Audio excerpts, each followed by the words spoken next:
Kama una watoto wa mjomba wako wanasoma, waache shule wapigane kama ngumi ni rahisi. Unawaambia nini wale ambao nadhani boxer ni rahisi hivyo kama watakionyesha?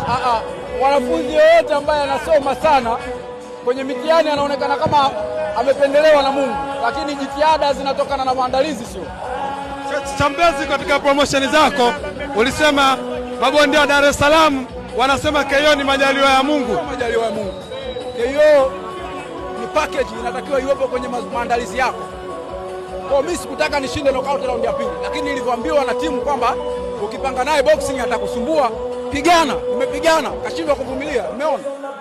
Au nimemnunua? Ino ina maana ya kuuliza ngumi yako inauma kiasi gani? Muulizani kabla hajaondoka. Anajisikiaje? Wa Tanzania unawaambiaje?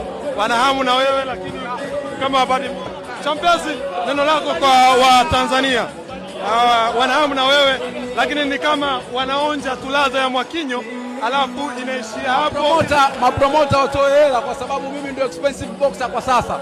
Kwa hiyo anayetaka nipigane lazima atoe hela. Napenda niwafurahishe washabiki zangu, lakini napenda niheshimike kwenye familia yangu, kwa maana wale washibe vile. La mwisho kwa promota mapema.